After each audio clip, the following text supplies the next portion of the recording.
퀴즈 하나 내고 시작할까요? 이스라엘이 포로 귀환을 세 차례에 걸쳐서 하는데요. 누구 중심으로 귀환했는지 순서대로 말해 주실 수 있는 분 계십니까? 예, 잘 맞추셨습니다. 네, 맞습니다. 세느강 이렇게 외우면 좋겠다 말씀드렸는데요. 스에느입니다. 스에느, 스룹바벨, 그다음에 학사 에스라, 그다음에 느헤미야. 스룹바벨은 성전을 세운 사람이고 에스라는 말씀을 가르치는 사람이에요. 그래서 에스라는 영적인 방벽을 쌓았고 후에 온 느헤미야는 물리적인 방벽인 성벽을 쌓았다. 이렇게 생각을 하시면 되겠습니다. 자, 오늘은 3장입니다. 언약 개념, 언약의 개념에 대해서 저희들이 배우겠습니다. 이번에 저희들이 공부하는 책이 언약 중심으로 구약을 꿰는 책입니다. 그래서 언약이 무엇인지 그 개념을 우리가 오늘 배울 거예요. 첫 시간 1장에서 구속이라는 단어를 배웠었죠. 근데 그 구속이라는 게 우리한테는 굉장히 생소한 단어고 신학적인 용어라고 생각이 되는데 사실은 안 그랬다라는 걸 그때 봤습니다. 일상적인 용어, 비신학적인 말이었다. 일상에서 늘 쓰는 말이었다라는 것을 보았죠. 그런 것처럼 우리는 언약이라는 말도 비슷하게 오늘 볼 겁니다. 언약이 신학적인 개념으로서도 중요하지만 구약 성경이 기록될 당시의 언약은 신학적인 용어가 아니었습니다. 이건 역시 일상에서 사용하는 말이었어요. 그래서 이 언약이 당시에 어떤 개념으로 사용이 됐는지 오늘 볼 거고 그 말을 하나님께서 사용하셔서 하나님께서 그 백성과 언약을 맺으시는 게 어떤 의미가 있었는지 그거를 살펴볼 거예요. 그래서 오늘 또 이 시간 잘 들어 놓으시면은 언약을 이해하는데 많은 도움이 되시리라 생각합니다. 성경은 첫 시간에도 말씀드렸듯이 그냥 아무렇게나 막 쓴 책이 아니고 분명한 목적, 특히 신학적 목적을 가지고 기록한 책입니다. 그러다 보니까 그 목적을 드러내기 위해서 책의 내용을 잘 어떤 맥락을 가지게 하면서 기록을 했습니다. 그러면 이 어떤 맥락을 가지고 성경책이 쓰여졌다고 했을 때 그 구조를 이해하는 방법이 여러 가지가 있어요. 근데 그 중에서도 언약이라는 개념은 빼놓을 수가 없습니다. 굉장히 중요하고 이 언약을 잘 이해를 하면은 구약 성경뿐만이 아니라 신약 성경까지도 하나의 관점을 가지고 우리가 볼 수 있습니다. 언약은 히브리어 원어로는 베리트라고 합니다. 베리트. 그럼 베리트가 무엇인가 보겠습니다. 언약은 약속이란 얘기죠. 근데 그냥 약속이라는 개념보다는 좀 더 강한 의미를 갖고 있어요. 계약이라는 것과 아주 비슷합니다. 계약하면은 혼자서 계약 맺는 거는 없죠. 누군가 당사자가 둘은 돼야 된단 말이에요. 최소한. 그래야지 계약이 되는 거죠. 계약서 쓰는데 혼자 계약서 쓸 수 있겠습니까? 그래서 프린트물에 보시면 그 언약의 정의를 써놨는데요. 언약의 내용은 한쪽이나 양쪽이 미리 규정된 행동을 이행해야 한다라는 거예요. 그러니까 일방적인 계약도 있을 수가 있습니다. 어떤 굉장히 무서운 사람이 아주 약한 사람한테 너 이거 안 하면은 내가 해코지한다. 너 꼭 이거 해야 돼. 이것도 계약이에요.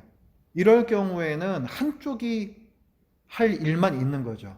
근데 보통은 일반적으로 계약은 양쪽이 서로 할 일이 있습니다.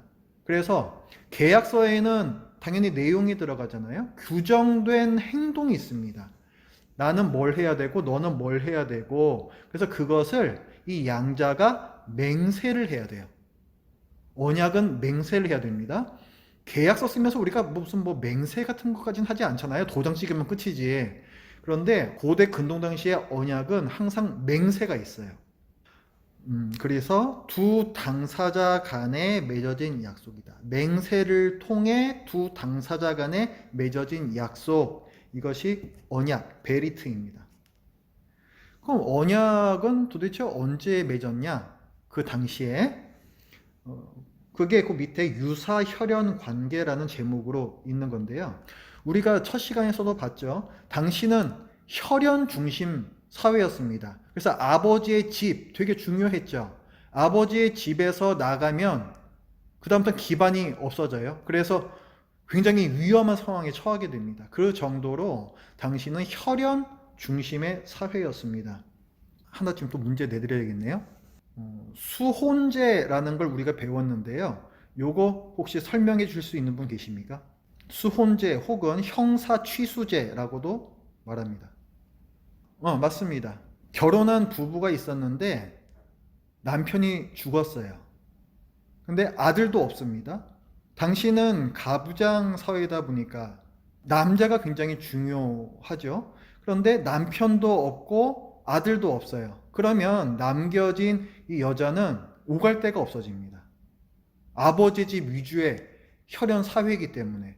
그래서 이 여자를 책임지기 위해서 하나님께서 제도를 주셨습니다. 그 죽은 남편의 동생이 형수와 결혼을 해야 돼요. 그리고 아들을 낳아줘야 됩니다. 자, 이 수혼제의 목적은 뭐라 그랬죠? 첫 번째는 오갈 데 없는 이 여자의 경제권을 보호해 주는 것. 두 번째, 더 중요한 것 하나 더 있었죠. 그러니까 아버지의 집을 따라서 기업이라고 부르는 거, 유산이라고 보면 된다 그랬죠. 그 집안의 유산이 계속 흘러 내려갈 수 있도록 아들을 낳아주는 거예요. 그래서 처음 낳은 아들은 그 여자와 결혼한 그 동생의 자식이 아니라 그랬죠. 그게 아니라 죽은 형의 계보로 올라갑니다. 그래서 그 형이 원래 가지고 있던 기업이 그 아들을 통해서 계속 내려갈 수 있게 해주는 것. 그것이 수혼법이었습니다. 왜 이걸 제가 여쭤봤냐면 그만큼 혈연 중심의 사회였고 그 혈연 중심의 관계 안에서 촌수가 가까울수록 더 큰 책임을 가졌다는 말씀을 드리고 싶은 거예요. 형이 죽었으니까 가장 가까운 동생부터 책임을 집니다. 혈연 사회인데 어떤 경우에는 나하고 혈연 관계가 아니에요. 그런데 그 사람하고 어떤 관계를 맺어야 할 필요가 있을 때가 있습니다. 그럼 그 관계를 형성하기 위해서는 그 당시가 혈연 중심 관계 사회였기 때문에 혈연 관계 안으로 들어오게끔 절차가 필요해요. 그게 바로 언약이었다는 거예요. 그게. 뭐 어렵게 생각하실 필요 없습니다. 지금도 남남인데 혈연이 되는 대표적인 경우가 뭐가 있겠습니까? 결혼. 사실 남남이잖아요. 완전 남남이잖아요. 결혼할 때 부부가 된 사람들은. 그런데 결혼하면은 일촌도 아니고 이촌도 아니고 무촌이라고 그럽니다. 부부 일심동체. 맺어져요. 결혼이라는 언약을 통해서. 그다음에 입양도 있죠. 혈연 관계로 시작된 관계가 아닙니다. 그러나 입양이란 절차를 통해서 나와 아들 혹은 딸이라는 혈연 관계가 형성이 돼요. 법적 절차죠. 그런 것처럼 고대 근동에도 언약이라는 법적 절차를 통해서 혈연 관계, 유사 혈연 관계라 그래요. 실제로 이게 피를 나눈 건 아니니까 유사 혈연 관계를 맺을 수가 있습니다. 그래서 이 언약은 개인과 개인 사이에 맺을 수도 있었고 부족과 부족 사이에 맺을 수도 있었고 국가와 국가 사이에 맺을 수도 있었습니다. 오늘 내용에서 중요한 거는 국가와 국가 사이에 맺었던 언약이에요. 프린트물에 고대 근동에서의 언약 체결 부분 보시겠습니다. 당시 고대 근동의 지정학적인 형세를 보면요. 제가 지도를 하나 좀 보여드리겠습니다. 자, 한번 보세요. 이거 지난주에 그리셨던 그 지도거든요. 이건 이제 실제 지도가 되겠습니다. 자, 여기에 보시면 당시의 강대국이요. 여기가 애굽이죠. 이집트 강대국입니다. 그리고 이쪽에 보면 자, 티그리스 강이 있고 여기에 유프라테스 강이 있어요. 지난주에 다 그리셨던 거 기억나시죠? 그리고 이쪽에 여기가 메소포타미아, 여기가 메소포타미아고 그쪽 지역에 항상 강대국들이 있었습니다. 4대 문명의 발흥지 중에 한 곳이죠. 메소포타미아 문명. 그래서 이쪽에 아수르라는 나라도 있었고 바벨론도 있었고 페르시아라는 나라도 있습니다. 그래서 요 두 군데가 강대국이에요. 이집트하고 아까 설명드린 여기하고. 강대국들은 서로 싸우죠. 왜 싸워요? 뭔가 좀 많이 얻으려고 항상 싸웁니다. 그런데 여기 지도를 보시면요, 얘네들이 싸우려면은 싸울 수 있는 길이 한 군데밖에 없어요. 지금 이쪽 지역은요, 자, 요쪽 지역은 사막입니다. 사막이기 때문에 질러가서 이거 서로 싸울 수가 없어요. 그래서 지난주에 우리가 볼 때에도 아브라함이 가나안 땅에 갈 때 이렇게 질러서 간 게 아니라 여기서 떠나가지고 이렇게 위로 올라가서 여기가 하란입니다. 하란 갔다가 이렇게 가나안 땅으로 내려갈 수밖에 없었죠. 포로 귀환할 때도 마찬가지입니다. 포로로 끌려갔다가 다시 가나안 땅으로 돌아올 때에도 이렇게 사막을 가로질러서 올 수가 없어요. 아브라함이 갔던 길 그대로 이렇게 초록색으로 표시되어 있는 곳이 이제 평야 지대가 되겠죠. 여기를 질러서 가나안 땅으로 다시 돌아올 수밖에 없었습니다. 그러니까 요 애국과 여기 뭐 바벨론이나 아수르나 이런 애들이 서로 싸우려면은 이 격전지가 전쟁이 일어나는 지역이 바로 이 가나안 지역 여기일 수밖에 없는 거예요. 그러니까 요 가나안 지역은 군사적 요충지라고 부릅니다. 여기를 차지하면은 굉장히 유리해져요. 만약에 애굽이 이쪽을 차지하게 되면은 아수르가 굉장히 불리해집니다. 반대 경우도 마찬가지고요. 군사적인 요충지일 뿐만이 아니라 결국 길이 여기밖에 없기 때문에 무역에 있어서도 요충지가 돼요. 그러니까 군사적으로 경제적으로 요충지인 지역이 바로 이 가나안 지역입니다. 그러니까 맨날 여기서 전쟁이 일어나는 거예요. 우리나라도 늘 그 외세의 침략을 계속 받았지 않습니까? 근데 그 이유가 뭐였어요? 뭐 예를 들어서 일본이 대륙으로 진출을 하려면은 우리나라를 밟고서 가야만 하는 거죠. 그러니까 군사적, 어떤 경제적, 무역 이런 모든 것에 있어서 그 요충지가 되기 때문에 항상 전쟁이 많이 나는 곳이었어요. 그리고 또 한 가지 굉장히 싸움이 많이 있었다고 하는 이 가나안 지역이요. 요쪽에는 조그마한 그 도시국가들이 많았습니다. 이스라엘만 거기에 살았던 게 아니고 거기 뭐 에돔도 있었죠, 모압도 있었죠, 뭐 여러 가지 굉장히 많은 군소 국가들이 옹기종기 다 있었어요. 자, 그러면 이제 어떤 일이 일어나겠습니까? 애굽하고 바벨론의 이런 애들은 서로 막 싸우려고 가나안 지역으로 들어온다 그랬죠. 그러면은 고래 싸움에 새우등이 터지잖아요. 그럼 새우등이 터지지 않게 하려면 어떻게 해야 되겠습니까? 최대한 터지지 않으려고 새우들끼리 뭉쳐야 되겠죠? 그럼 동맹을 맺어요. 그 동맹을 맺는 걸 언약을 맺는다 이렇게 얘기를 합니다. 그 당시에.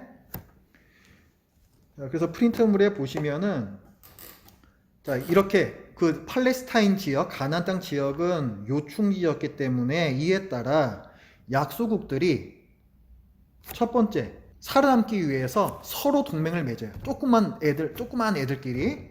그 다음에 두 번째, 차라리 나는 애굽에 붙겠다. 나는 바벨론에 붙겠다. 이렇게 선택을 합니다. 그렇게 하면은 어쨌거나 살아남을 수 있어요. 우리가 성경을 보면은 이스라엘이 계속 애굽에 붙든지 아니면 바벨론에 붙든지 갈팡질팡합니다. 어느 쪽에 붙어야 내가 살아남을 수 있을 것인가, 그걸 갖다 계속 그냥 판단을 하는 거예요.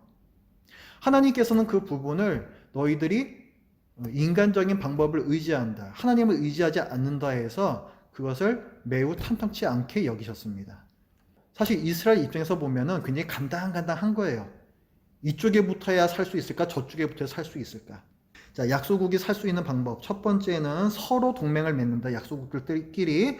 두 번째 방법, 강대국에 차라리 그냥 내가 속국이 되어버려요. 그냥. 저를 지켜주세요. 제가 조공 바칠게요. 하면서 그 강대국하고 또 동맹을 맺는다. 이렇게 두 가지 경우가 있었습니다. 그리고 강대국 쪽에서 이 약소국한테 야, 내가 지켜줄 테니까 너 내 속국해라. 너 우리나라에 너 신하 나라 해라. 이렇게 계속 어떤 강요 아닌 강요를 또 하기도 했습니다. 그래서 첫 번째 경우 약소국끼리 서로 조약을 맺는 것, 이것을 동등조약이라고 했어요. 동등조약. 동등한 관계 안에서 서로 맺는 거니까 주로 군사적인 동맹입니다. 강대국이 이쪽 나라를 쳐들어 오면은 그 나라와 동맹을 맺고 있던 다른 약소국가들이 다 거기로 가가지고 함께 싸워줘야 돼요. 그러다가 또 내 나라에 또 강대국이 쳐들어오면은 다른 나라들이 또 와가지고 나와 같이 싸워주고, 이게 동등조약입니다. 그래서 이들은 서로를 형제라고 불렀어요. 우리도 지금 형제국가 이런 거 가끔씩 얘기하죠. 뭐 터키가 형제국가다 이런 얘기 우리 하잖아요. 그죠? 비슷한 거예요. 근데 형제라는 건 뭐예요? 혈연이잖아요. 혈연. 아까 유사혈연 관계를 맺었다 그랬죠? 약소 국가들끼리 언약을 맺음으로써 이 국가들끼리 형제 국가가 되는 거예요. 유사혈연 관계가 되는 겁니다. 자, 이해가 되시죠? 언약을 통해서 유사혈연 관계를 맺는 한 가지 케이스인 거예요. 그 동등 조약이. 그 다음에 두 번째, 나는 차라리 강대국에 붙을래. 이거요. 이거는 종주 봉신 조약이라 그래요. 종주는 왕이라는 얘기고요. 주가 들어갔잖아요. 주. 왕이라는 얘기고요. 봉신, 신하란 얘기예요. 주와 신하의 관계, 주인과 신하의 관계, 왕과 신하의 관계를 맺는 거예요. 센 나라가 당연히 주종국이 되는 거고, 약한 나라가 봉신국이 됩니다. 의무가 주어져요. 양쪽에는. 봉신, 그 신하 나라에는 강대국에 대해서, 그 주종국에 대해서 복종할, 충성할 의무가 주어집니다. 반대로 왕국가, 종주국가는 이 약한 국가, 신하로 있는 국가를 군사적으로 보호해줄 의무가 있습니다. 서로 기브 앤 테이크 하는 거예요. 우리 성경 한번 좀 보시죠. 여호수아 9장 11절 보시겠습니다. 자, 여호수아가 가나안 땅을 막 치고 들어가요. 계속 승승장구합니다. 여리고 성도 점령하고 아이 성도 점령해요. 그 얘기를 듣고 기브온이라는 지역의 주민들이 겁을 먹었어요. 그래서 얘네들이 꾀를 짜냅니다. 가나안 땅에 여호수아가 들어가는데 두 가지 경우가 있어요. 가까운 데 사는 이방 민족들은 다 죽여야 됩니다. 진멸해야 돼요. 그런데 저기 멀리 사는 이방 민족들은 진멸시키지 않습니다. 그래서 기브온 주민이 이제 그걸 이용을 해서 사실은 자기는 진멸당해야 될 가까운 지역에 사는 사람들인데 자기네들은 굉장히 멀리서 온 사람들인 것처럼 뭐 빵에 곰팡이도 피게 하고 옷도 다 떨어지게 막 입고 가가지고 여호수아하고 조약을 맺어요. 우리가 당신의 신하가 되겠습니다 하는 거죠. 자, 그래서 9장 11절 말씀. 그러므로 우리 장로들과, 이제 기본 주민이 얘기하는 거예요. 우리나라의 모든 주민이 우리에게 말하여 이르되 너희는 여행할 양식을 손에 가지고 와서 그들을 만나서 그들에게 이르기를, 여호수아를 만나서 뭐라고 말하냐면 이제 쟤들끼리 얘기를 하는 건데, 우리는 당신들의 종들이니 이제 우리와 조약을 맺읍시다 하라. 그죠? 자, 조약이라는 말이 나오고요. 근데 어떤 입장에서 조약을 맺어요? 당신들의 종으로서 조약을 맺자 얘기를 하라는 거예요. 이게 주종 봉신 조약입니다. 그래서 15절 말씀을 보니까 여호수아가 곧 그들과 화친하여 그들을 살리리라는 조약을 맺고 회중 족자들이 그들에게 맹세하였더라. 언약은 항상 맹세가 있다고 아까 말씀드렸죠. 맹세까지 해요. 그래서 주종, 봉신, 조약이 맺어지는 거죠. 그 밑에 18절 말씀을 보시면은 나중에 이제 여호수아가 알게 돼요. 얘들이 거짓말했네. 그러나 왜 회중 족장들이 이스라엘의 하나님 여호와로 그들에게 맹세했기 때문에 맹세했잖아요. 그러니까 어쩔 수가 없어요. 조약이 맺어졌기 때문에 거짓말인 줄 나중에 알았지만 이스라엘 자손이 기브온 그들을 치지 못한지라. 이게 조약을 맺은 결과입니다. 그래서 이 조약을 맺어서 나중에 어떻게 되냐면은 10장 6절 한번 보세요. 자, 기브온 사람들이 여호수아하고 조약을 맺었잖아요. 이 얘기를 듣고 가나안 지역의 다른 나라들이 기브온을 쳐들어와요.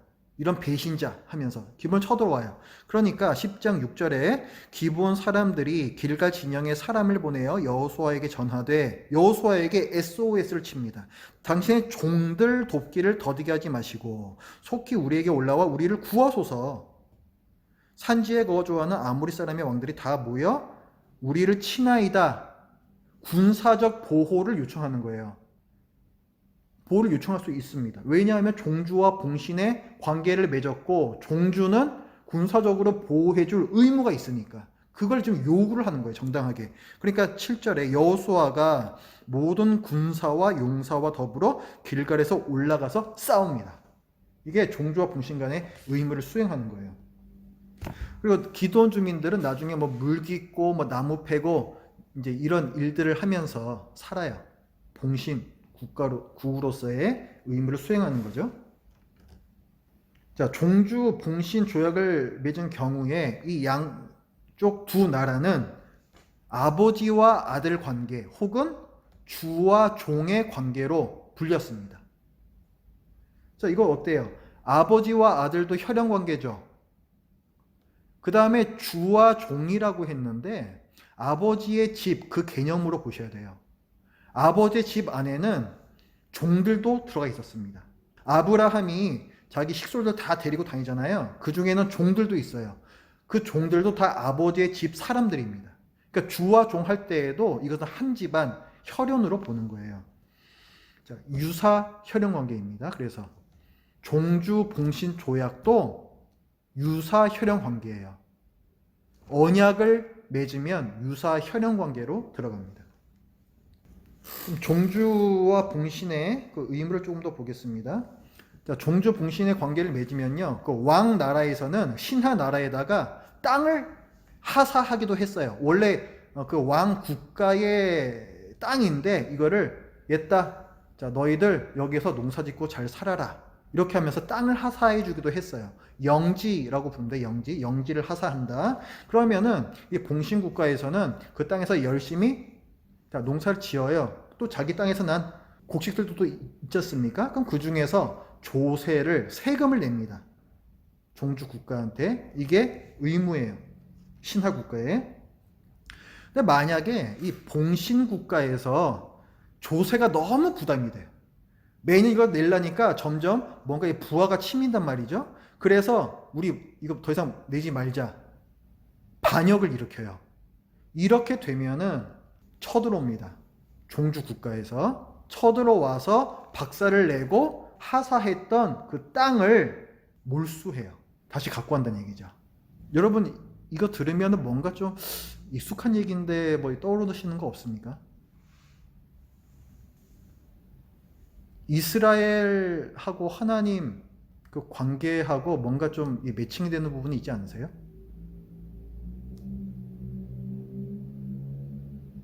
하나님께서 이스라엘 백성하고 언약 맺으시죠. 그리고 어디로 데려가세요?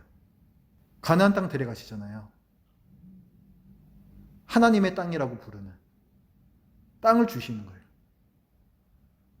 그런데 나중에 이스라엘 백성이 반역을 일으키죠. 그러니까 어떻게 돼요? 이스라엘 백성이 땅에서 쫓겨납니다. 비슷하죠.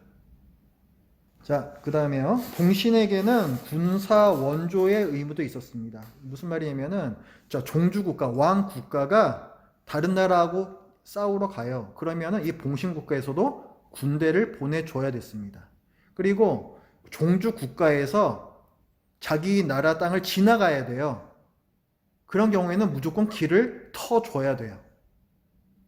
그리고 그 종주 국가에서 자기 땅에 들어와서 보급품이 필요하다, 식량이 필요하다, 이런 경우에는 그걸 제공을 해야 했습니다. 그러니까 이런 군사적 지원의 의무도 있었어요. 가장 중요한 거는 충성이에요. 충성인데 배타적 충성입니다. 제가요, 약소국가인데 애굽하고도 종주 봉신 조약을 맺고 저기 바벨론하고도 종주 봉신 조약을 맺고 이거 안 됩니다. 그렇게 하는 거는 먼저 맺었던 그 종주국에 대한 배신이에요. 무조건 한쪽하고만 맺어야 돼요. 그래서 배타적 충성과 헌신이 요구됐습니다. 이거는 또 이스라엘하고 하나님 간에 또 비슷한 부분이 되겠죠. 하나님하고 백성 간에 종주, 봉신의 관계를 지금 맺은 거잖아요. 그런데 이스라엘이 하나님도 섬기고 바알신도 섬기고 안 됩니다. 하나님만을 배타적으로 섬겨야 돼요. 배타적 충성과 헌신이라는 거죠. 그것도 비슷하죠. 여러분 그 헤세드라는 단어 좋아하시죠? 헤세드가 우리말 성경에서는 보통 인애 이렇게 번역이 많이 돼 있어요. 인애 아니면 인자하심, 하나님의 인자하심이 영원하도다. 그 인자하심이 헤세드거든요. 그 히브리어 원어로. 그래서 우리는 인자하심과 사랑, 어떤 감정적인 그런 부분으로 많이들 이해를 하고 계시는데 사실은 그게 아닙니다. 이 헤세드란 말이 이 언약적 신실함이에요. 헤세드에는 항상 언약의 개념이 밑에 깔려 있어요. 하나님께서 헤세드를 백성에게 베푸시잖아요. 하나님께서 이스라엘과 주종 봉신의 언약을 맺으셨어요. 그러면은 하나님 입장에서 나는 언약을 맺었기 때문에 그 언약을 끝까지 지킨다. 그게 언약적 신실함이에요. 그 언약을 끝까지 지키시기 위해서 이스라엘 백성을 오래 참으시고 용서하시고 그들을 사랑하시는 거예요. 그게 헤세드입니다. 그러니까 그냥 무슨 산신령처럼 뭐 이렇게 그냥 인자한 거 그런 게 아니에요. 언약이라는 어떤 법적인 백그라운드가 있습니다. 하나님께서는 약속하신 바를 절대 깨지 않으시는 신실하신 분이시죠. 그래서 나타나는 인자하심과 사랑과 오래 참음, 이것이 헤세드예요. 8페이지입니다. 언약의 언어와 특징. 언약을 맺을 때에는 항상 맹세를 해야 됩니다. 맹세. 현대 사회에서는 맹세까지는 안 하지만 고대 근동사회에서는 항상 맹세를 해야 했습니다. 그리고 맹세를 하고 나면 이 양쪽은 다 각자의 의무를 져요. 상대방에 대한 의무. 언약을 지킨 경우에는 복이 오고 위반한 경우에는 저주가 선언됩니다. 그것이 언약서 안에 다 들어가 있어요. 이런 의무를 네가 수행해야 되는데 이걸 잘 지키면 내가 군사적으로 보호해 줄게. 쿠데타가 일어나? 그럼 내가 너희 왕 위를 잘 지켜줄게. 이런 복을 명시를 해주고요. 네가 만약에 반역을 하면, 네가 해야 할 의무를 수행을 안 하면 너는 저주를 받을 거야. 이것까지도 다 그 안에다가 기술을 해놓습니다. 좀 이따가 좀 더 볼 거예요. 그리고 아까 그 맹세한다 그랬죠? 그 맹세를 할 때에는 항상 제사 의식이 있었어요. 짐승을 제물로 바치는 제사 의식이 있었습니다. 고대 근동 사회에서는 그 나라들마다 섬기는 신이 있었어요. 그래서 자기네들이 섬기는 신한테 짐승을 제물로 드리면서 자기네들의 그 맹세를 자기네들이 신 앞에서 확증을 했습니다. 그래서 그 맹세에는 항상 제사가 있었다. 근데 이 제사를 지내는 절차가 보통 비슷했어요. 제물로 드리는 짐승 있잖아요.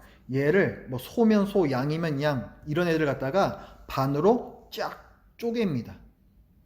반으로 쪼개서 얘를 갈라요. 그리고 요 사이를 지금 계약 맺는 당사자 둘이 있죠. 이 둘이 쪼개놓은 고기 이 사이를 둘이 같이 걸어갑니다. 자, 이게 맹세 언약 의식이에요. 이게 무슨 의미가 있냐면은 지금 짐승이 반으로 쫙 쪼개졌잖아요. 자, 우리 둘 중에 누구든지 언약을 깨면 그 사람은 이렇게 쪼개질 거야. 이렇게 쪼개서 죽여버릴 거야. 이런 의미예요. 되게 좀 무섭죠. 그러니까 자기 생명을 걸고 맹세하는 거. 그게 이 짐승을 쪼개서 그 사이를 걸어가는 의식입니다. 짐승을 반으로 이렇게 자른다 그랬잖아요. 이 자른다라는 단어가 베리트예요. 히브리어로. 아까 언약이 히브리어로 베리트라 그랬죠. 그러니까 언약은 자른다 이거하고 똑같은 말이에요. 언약은 맹세와 굉장히 밀접한 연관이 있단 말입니다. 창세기 15장 한번 같이 보겠습니다. 9절부터 보겠는데요. 하나님께서 아브라함하고 언약이식을 치르시거든요. 자, 8절에 보면 아브라함이 말하는데 주 여호와여 내가 이 땅을 소유로 받을 것을 무엇으로 알리까? 이 가나안 땅을 정말 이게 제 땅이 될 것을 제가 꼭 어떻게 믿겠습니까? 했을 때 하나님께서 어떤 언약 의식으로서 안심을 시켜주세요. 그래서 9절부터 말씀을 보면은 여러 가지 동물이 나옵니다. 암소도 나오고 암염소 나오고 순양이 나오고 비둘기들이 나오고요. 10절에 아브라함이 그 모든 것을 가져다가 그 중간을 쪼개고 그 쪼갠 것을 마주대하여 놓고 그 다음에 쭉 이제 내려가시면은 자, 17절에 해가 져서 어두울 때에 연기나는 화로가 보이며 타는 횃불이 쪼갠 고기 사이로 지나더라. 여기서 이 횃불은 하나님이세요. 하나님께서 쪼갠 고기 사이로 지나가십니다. 이게 뭐예요? 그러니까 쪼갠 고기 사이로 지나가는 거 언약 의식이란 말이에요. 언약 의식. 근데 언약 의식은 원래 언약을 맺는 당사자 둘이 지나가는 거죠. 근데 지금 이 말씀에서는 둘이 지나갑니까? 하나님께서 혼자 지나가세요. 횃불이 혼자 지나간다고요. 18절에 보면 그날에 여호와께서 아브람과 더불어 언약을 세워 이렇게 나오잖아요. 언약 이식인데 왜 당사자 아브람하고 같이 걸어가시지 않고 횃불 하나님께서 혼자 걸어가셨는가? 무슨 의미가 있다고 생각하십니까? 한번 생각해 보세요. 틀려도 괜찮으니까 한번 말씀해 보십시오. 예.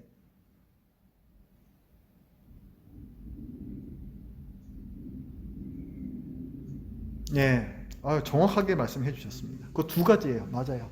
제가 다시 한번 좀 정리를 해드리자면은 보통 언약에서는 둘이 같이 가잖아요. 근데 둘 중에 한 사람이라도 둘 중에 하나라도 이걸 어기면은 그 사람은 쪼개져서 죽는다.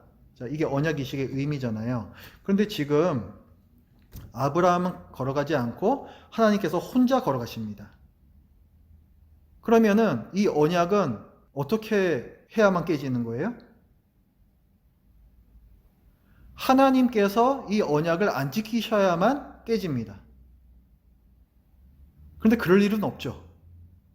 신실하시고 전지전능하신 하나님께서 언약을 깨실 리가 없어요. 그렇기 때문에 이건 언약의 확실성이라고 부르는 거예요. 하나님께서 홀로 성취하시기 때문에 이 언약은 반드시 지켜진다, 깨지지 않는다라는 확증입니다. 그 다음에 두 번째, 근데 사실은 아브람하고 언약을 맺으셨잖아요. 그러니까 이 언약은 아브람 쪽에서 깰 수가 있겠죠. 자기가 걸어가진 않았지만은, 그리고 아브람이든 아브람의 후손들이든 실제로 반역을 하잖아요. 그러니까 이 언약은 깨질 수가 있는 거잖아요. 그러면은 쪼개져야죠. 그렇죠? 쪼개지는 죽음을 당해야죠. 근데 하나님께서 혼자 걸어가셨다는 것은 무슨 의미겠습니까? 하나님께서 그 쪼개지는 죽음을 대신 당하시겠다는 거예요. 예수 그리스도 오실 메시아의 그 죽음을 상징하는 의미가 같이 들어가 있습니다. 지금까지 우리가 봐온 것처럼 하나님께서 그의 백성 이스라엘과 맺으신 언약은 사실 그렇게 그 당시에는 유별난 개념이 아니었어요. 당시 고대 근동 지역에서는 흔히 하던 방식대로의 그냥 언약이었습니다. 자, 하나님께서는 왜 이런 당시에 흔히 쓰던 방법을 통해서 이스라엘 백성과 언약을 맺으셨을까요? 뭔가 좀 참신한 방법 쓰시면 안 되었겠나, 그냥? 우리가 구속의 의미를 1장에서 봤죠? 그거를 일상의 용어를 사용해서 하나님께서 그의 백성을 구원해 가시는 그 의미를 당시 사람들에게 잘 이해할 수 있도록 해주셨단 말이에요.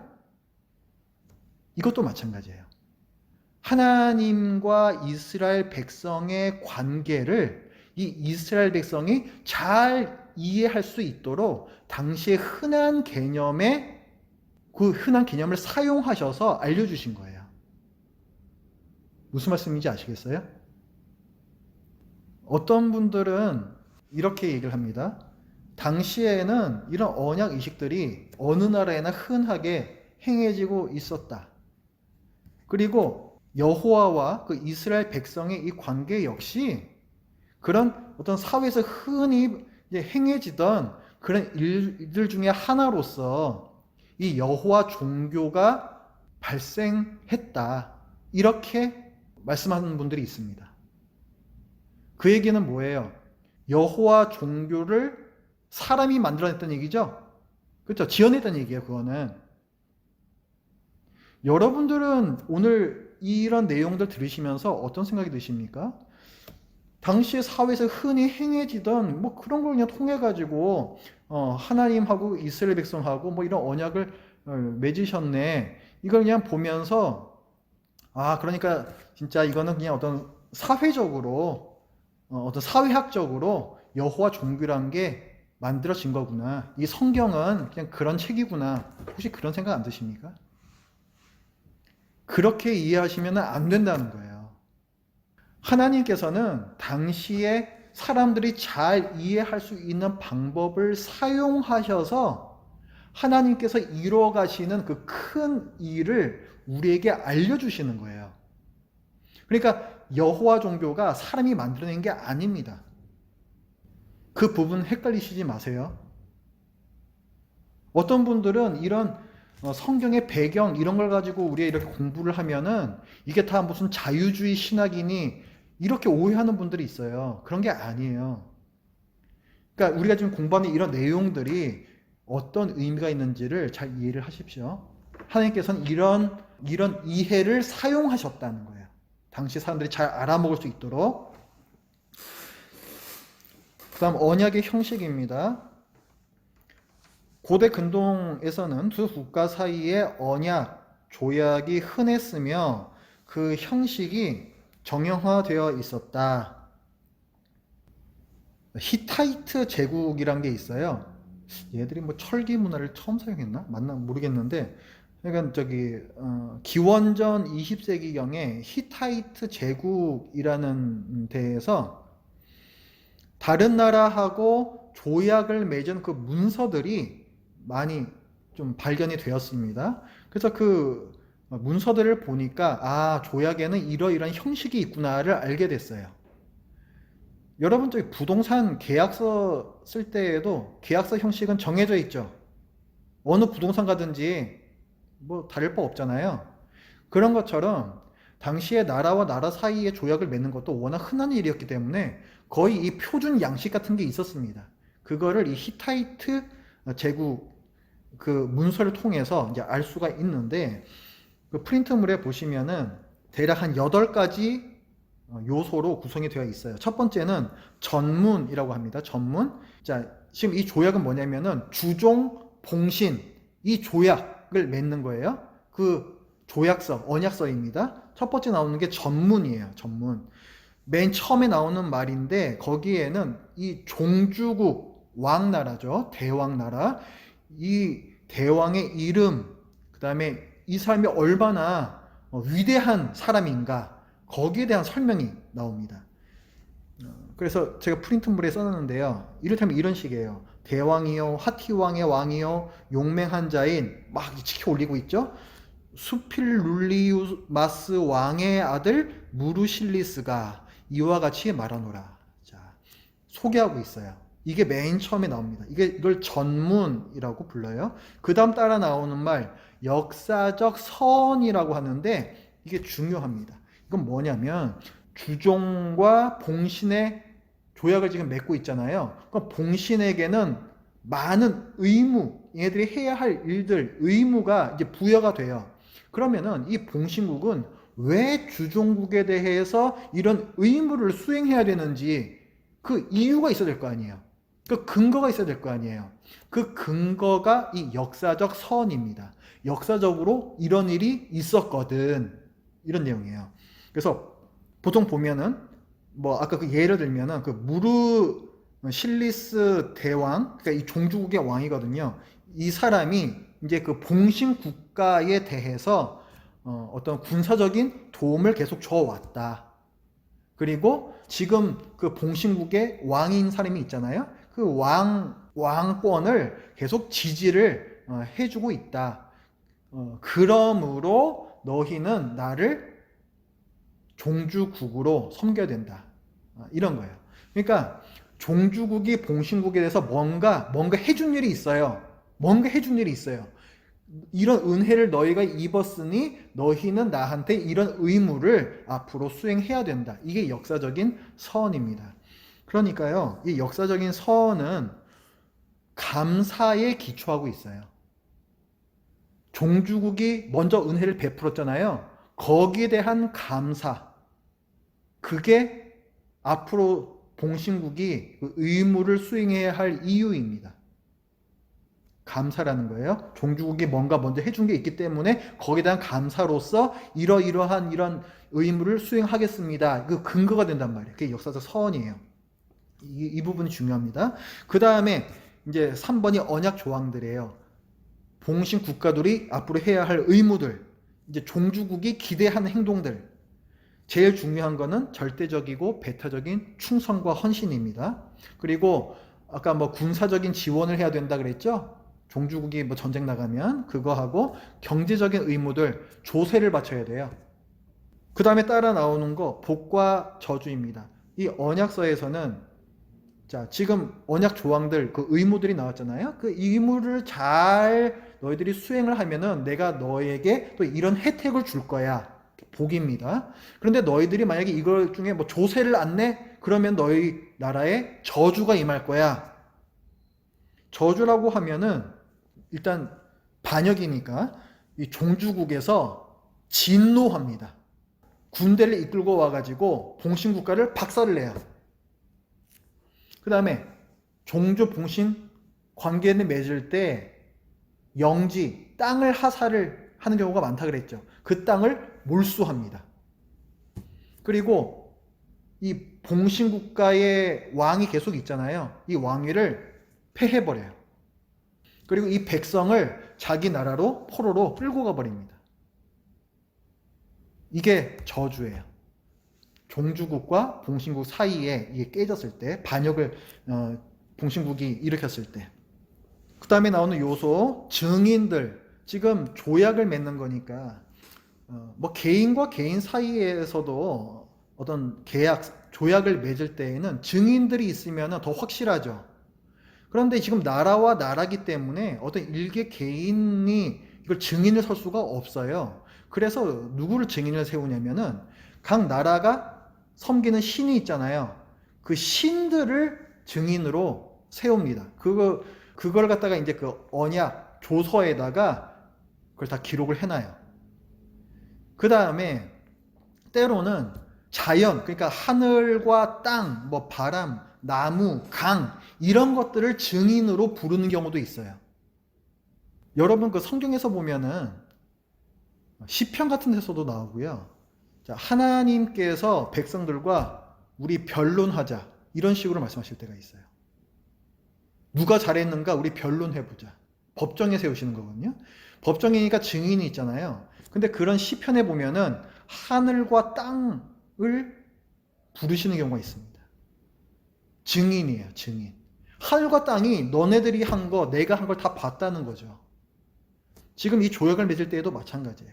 그런 자연, 하늘, 땅, 강, 바다 이런 것들을 증인으로 호출해서 여기다 다 써놓습니다.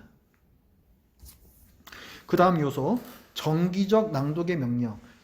지금 이 조약을 맺잖아요. 그 조약문 다 이제 쭉 쓴단 말이에요. 그거를 이 봉신 국가에서는 정기적으로 뭐 몇 년에 한 번씩 늘 그 왕이 또 그 백성들이 함께 이걸 다시 한번 읽고 이걸 반복을 해야 돼요. 뭐 하는 거예요? 우리가 섬기는 대왕은 저기 종주국이다. 이걸 다 계속 리마인드를 하는 거죠. 충성을 계속해서 맹세하는 거예요. 그래서 이런 정기적으로 낭독해야 된다라는 명령이 거기에 또 기술이 되어 있습니다. 그래서 그 예로 들어놓은 걸 보면은 그 사본을 이게 지금 조약 맺는 거니까 우리 이제 부동산 계약서 써도 최소한 2부 있어야 되잖아요. 그래야지 당사자들이 한 부씩 갖고 가죠. 그렇죠? 그래서 항상 이 조약서는 2부예요. 사본이 2개라는 거죠. 그래서 그 사본을 미탄니 땅의 왕 앞에서 이게 지금 이제 그 봉신국가인 것 같아요. 미탄니 땅이라는 게 그 왕 앞에서 그리고 우리나라 백성들 앞에서 정기적으로 낭독할지니라 이렇게 나와요. 정기적으로 낭독해야 된다. 이런 규정이 거기 들어가 있습니다. 그 다음에 7번째 요소, 맹세와 제사를 동반한 비준 의식. 언약은 맹세가 반드시 있었고 맹세는 짐승을 제물로 바치는 제사가 꼭 있었다. 이걸 비준하는 의식이었어요.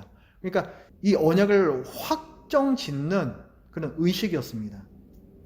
그 다음에 8번째, 이 조서를 어디에 보관해야 된다라는 조항까지도 거기에 써 있었어요.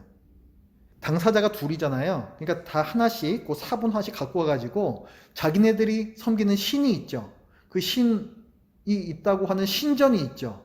그 신전에다가 요 사본을 각자 갖다 놔야 됐습니다. 그렇게 해야 된다라고 그 조서에 써야 했어요. 그래서 그 예를 보면은 이 서판의 사본은 태양의 여신 아린나 앞에 보관되었나니 이는 태양의 여신 아린나가 왕과 왕비의 지위를 규정합니다. 미탄니 땅에서는 지금까지 읽었던 부분은 한쪽 나라 아린나 그 신전에다가 이 조약 이 사본을 놔야 된다는 거고 그 다음에 나온 부분은 반대편 나라예요. 미탄니 땅에서는 이 서판의 사본이 카하트의 쿠린누 성소라고 합니다. 그 나라의 신, 그 성전이죠. 의주 테슈부 앞에 보관되었느니라. 이렇게 각자가 섬기는 신의 신전에다가 이 조약서를 다 둬야 한다라고 기술을 했습니다.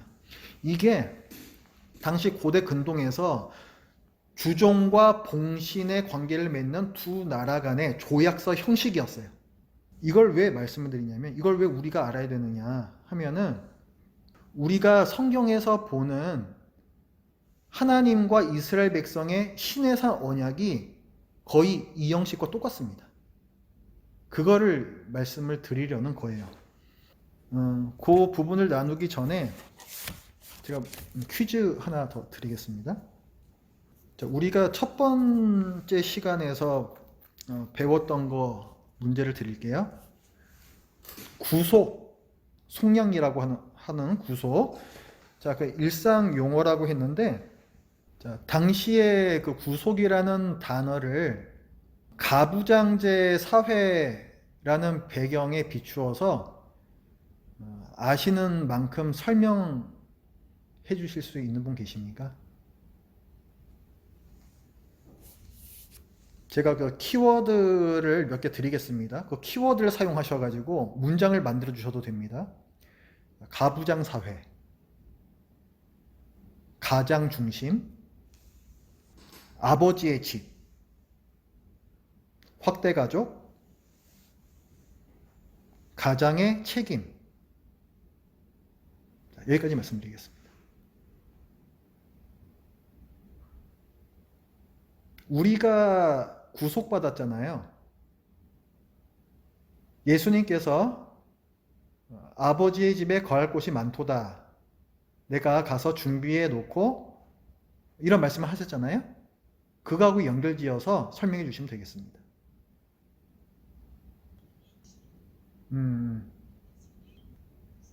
네, 예. 잘 말씀해 주셨어요. 그러니까 우리가 아버지의 집에 들어갔다라는 거는 그 아버지의 집에 가족이 되었다는 얘기죠. 그쵸?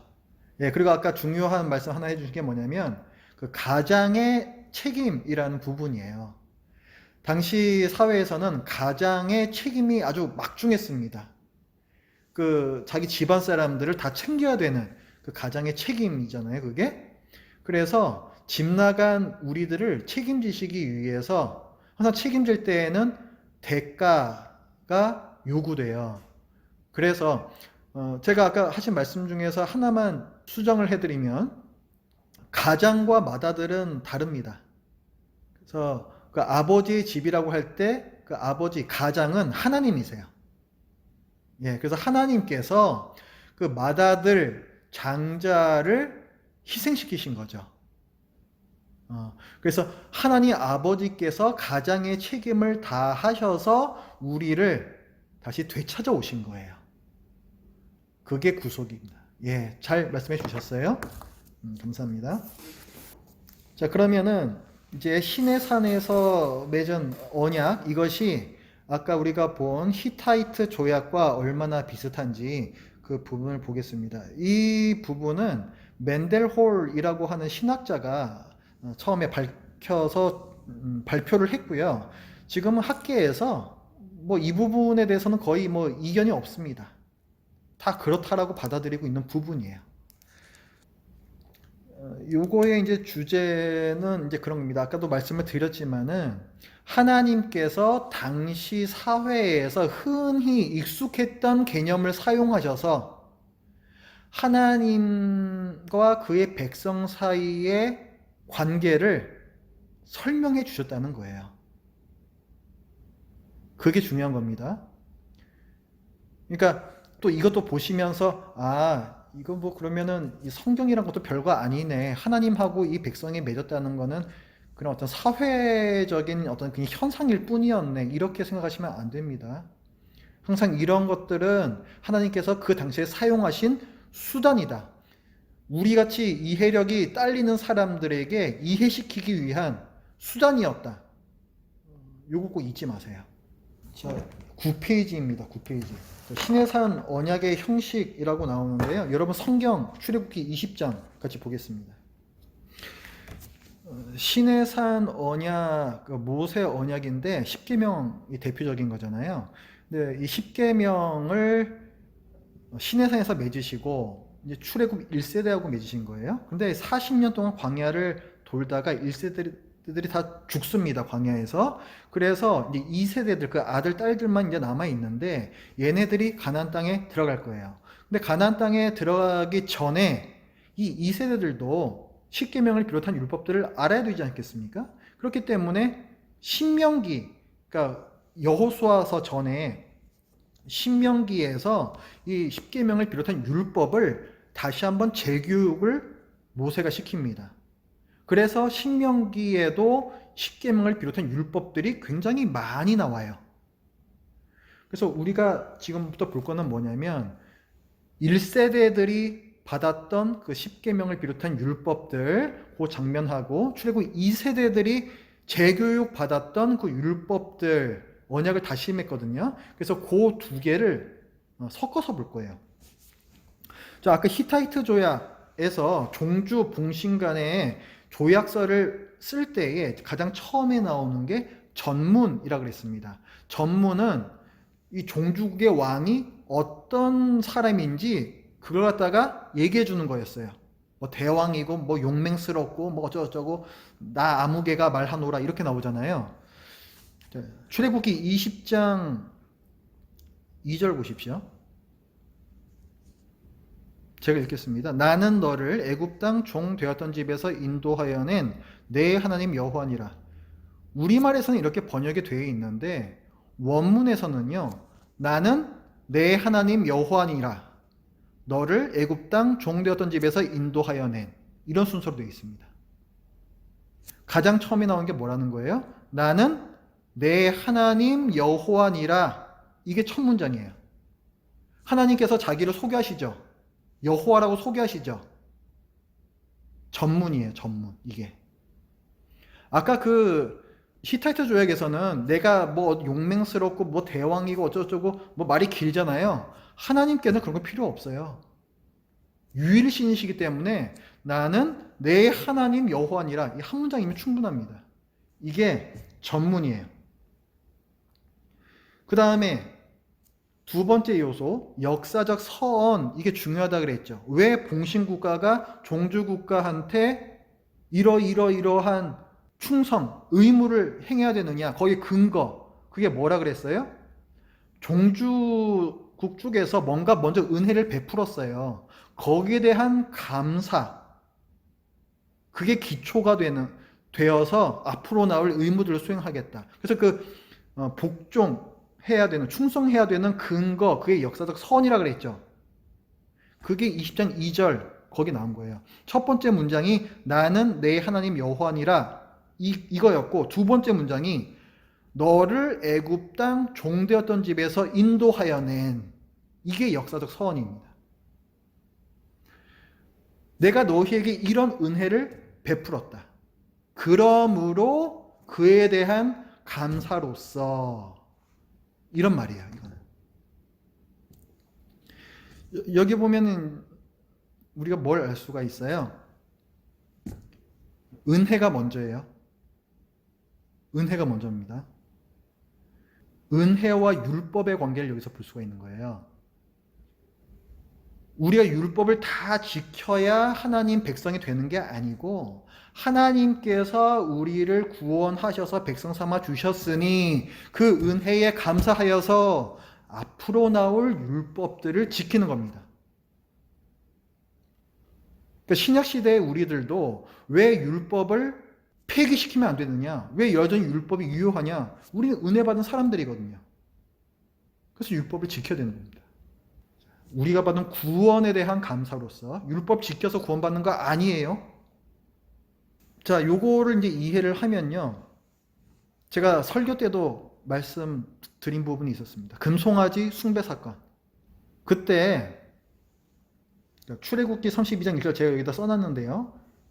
이스라엘 백성이 뭐라고 얘기를 해요? 자, 모세가 산에 올라가서 오랫동안 내려오지 않는 것을 보고, 그 다음에 뭐라고 얘기해요?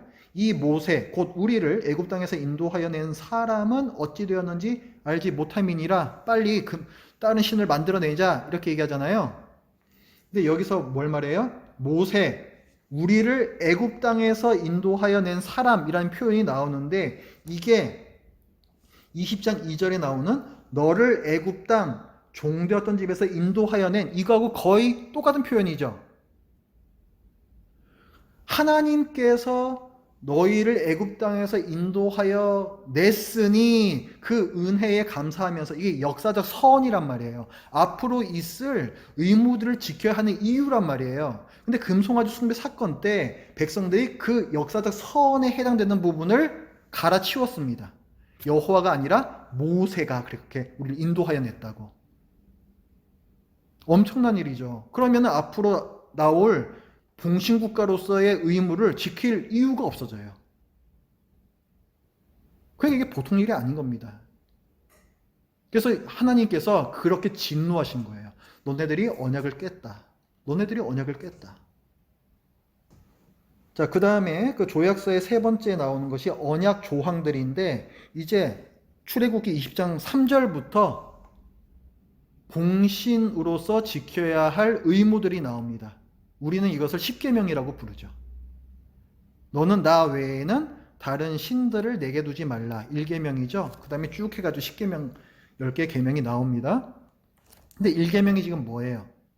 너는 나 외에는 다른 신들을 네게 두지 말라. 배타적 충성이죠. 종주국과 봉시국가 사이에 굉장히 중요했던 배타적 충성과 헌신을 요구하고 계십니다. 그게 제일 처음에 나와요. 가장 중요하다는 얘기예요. 조약서의 그 다음 요소 복과 저주가 있는데요. 이 복과 저주는 출애굽기에는 이게 안 보여요. 그런데 그 출애굽 2세대에게 그 주시는 말씀에서 이게 잘 나옵니다. 여러분 저희 그 말씀 잘 아시죠? 뭐 네가 나에게 순종하면은 뭐 떡반죽국도 복을 받고 나가서도 복을 받고 뭐 어쩌고저쩌고 뭐 그런 거 있죠. 그게 복에 대한 얘기고 네가 불순종하면은 뭐 기근이 닥칠 것이고 뭐 병이 계속 돌 것이고 전쟁이 날 것이고 너희들이 다른 나라로 팔려갈 것이고 뭐 이런 저주들이 쭉 나오는 거. 그게 신명기 28장이거든요. 이게 그 조약서의 복과 저주에 해당되는 부분입니다. 다섯 번째, 증인들. 히타이트 조약에서 보면은 그 신들을 증인으로 세우거나 뭐 하늘, 땅, 강, 바다 이런 것들을 증인으로 불러온다 그랬죠. 신명기 30장 19절, 뭐 31장 28절 이런 데 보면은 이런 표현이 나와요. 하나님께서 말씀하십니다. 내가 오늘 하늘과 땅을 불러 너희에게 증거를 삼노라. 증인들을 부르시는 거예요. 다른 신을 부를 수가 없잖아요, 지금. 하나님이 당사자신데 어떻게 신을 부릅니까? 그러니까 이 자연물을 쓰시는 거예요. 증인으로. 여섯 번째, 정기적 낭독의 명령이 있었습니다. 몇 년 만에 한 번씩 이 조약서를 계속 봉신국가는 그 왕과 백성들이 읽어야 돼요. 낭독해주고 그걸 들어야 됩니다. 자, 그거는 신명기 31장 10절, 또 출애굽기 24장 7절 이런 데 나오는데 모세가 그들에게 명령하여 이르기를 매 7년의 끝에, 그러니까 7년마다란 얘기죠. 7년마다. 곧 면제년의 초막절에 7년마다 초막절 절기 때에 온 이스라엘이, 이스라엘 모든 백성입니다. 내 하나님 여호와 앞 그가 택하신 곳에 모일 때에 성전이죠. 이 율법을 낭독하여 온 이스라엘에게 듣게 할지니. 조약서를, 율법서라는 것은 조약서거든요. 조약서를 계속해서 낭독하라는 그 명령이 나오고 있습니다. 그 다음에 일곱 번째, 맹세와 제사를 동반한 비준 의식. 자, 이런 의무들까지 다 썼어요. 그러면은 우린 정말 그렇게 지키겠습니다. 봉신국에서 그 맹세해야 되죠. 그 다음에 자기네들이 섬기는 신에게 이제 짐승제물을 드리면서 그것을 확정을 지어야 했어요. 그 부분이 출애굽기 24장 보십시오. 3절부터 24장 앞까지는 계속해서 이 언약의 내용들이 나와요. 그 백성들이 해야 할 의무들, 그게 율법들이죠. 그게 24장 앞까지 계속 쭉 나옵니다. 자, 이런 것들 다 나온 다음에 이제 맹세와 제사가 나와요. 24장 3절 모세가 와서 여호와의 모든 말씀과 그의 모든 율례를 백성에게 전하매. 자, 모세가 너희들 이런 거 해야 돼. 이렇게 백성에게 얘기를 해줬어요. 백성이 한 목소리로 응답하여 이르되 여호와께서 말씀하신 모든 것을 우리가 준행하리이다. 맹세하는 거죠. 자, 맹세하는데 맹세 그냥 맨입으로 되지 않습니다. 제사 드려야 돼요. 그래서 4절부터 그 제사의 내용이 나옵니다. 모세가 여호와의 모든 말씀을 기록하고 이른 아침에 일어나 산 아래 제단을 쌓고 이스라엘 12지파들의 12기둥을 세우고 5절에 보면은 번제와 화목제를 드렸다. 무슨 제물을 드려서? 소를 드려서.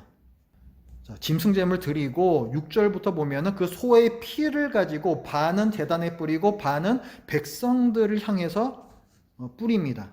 그 다음에 7절에 보면은 언약서를 가져다가 백성에게 낭독하여 듣게 하니, 자, 언약서가 나왔죠. 언약서를 백성에게 낭독해서 듣게 했어요. 그랬더니 백성이 이르되 여호와의 모든 말씀을 우리가 준행하리이다. 다시 한번 맹세합니다. 제사와 함께 맹세하는 거예요. 8절에 보면은 모세가 그 피를 가지고 백성에게 뿌리며 이르되 이는 여호와께서 이 모든 말씀에 대하여 너희와 세우신 언약의 피니라. 자, 하나님과 백성 사이에 세워진 언약 말씀하고 있어요.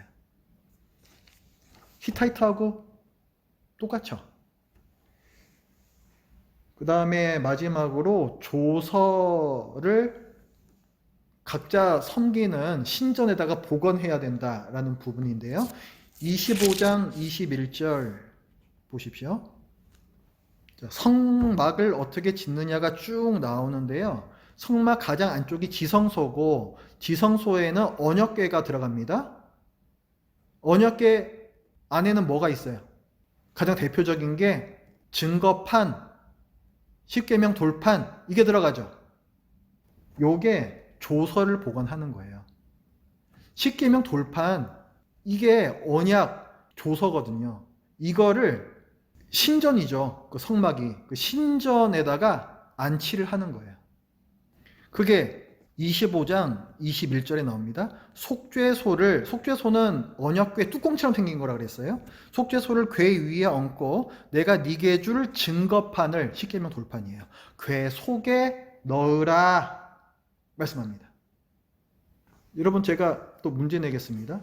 하나님께서 모세에게 이 증거판 몇 개 주셨습니까? 2개. 예, 맞습니다.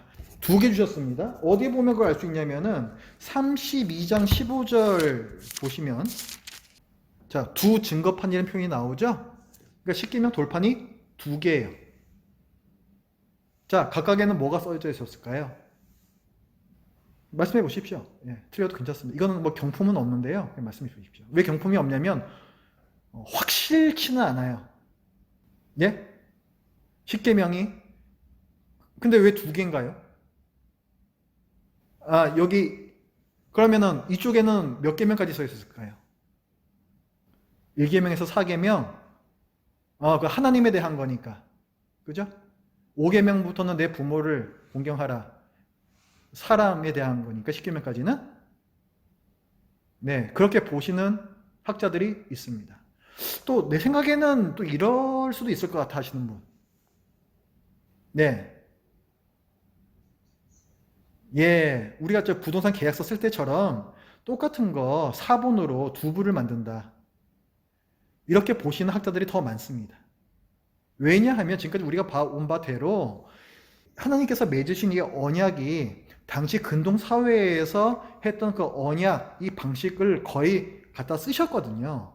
그렇기 때문에 이 두 증거판도 그렇게 봐요.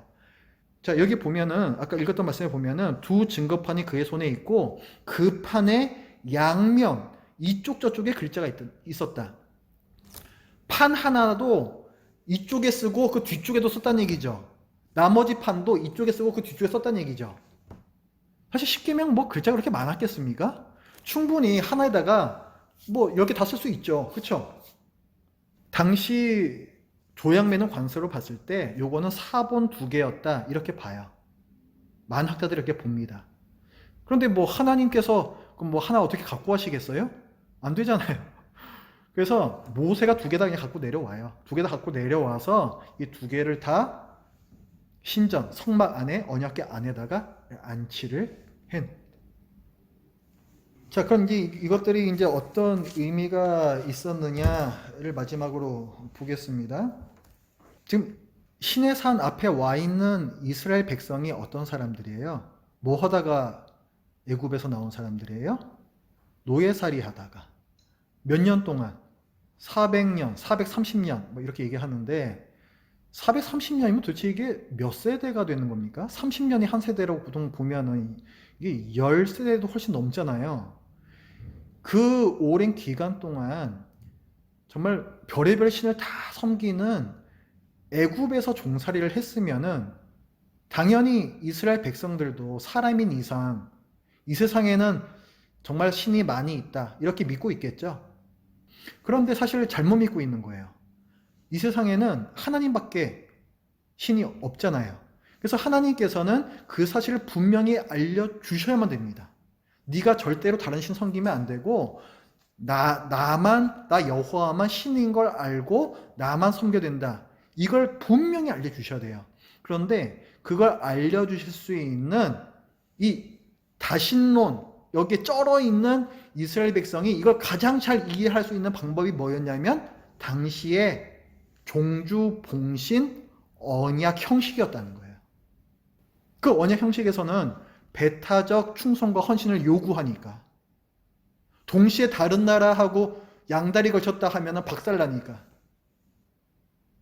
그래서 이런 비슷한 형식과 이런 말씀들을 통해서 이스라엘 백성과 언약을 맺으십니다. 오늘 언약의 개념에 대해서 우리가 공부했는데요. 좀 새로운 개념이었나요?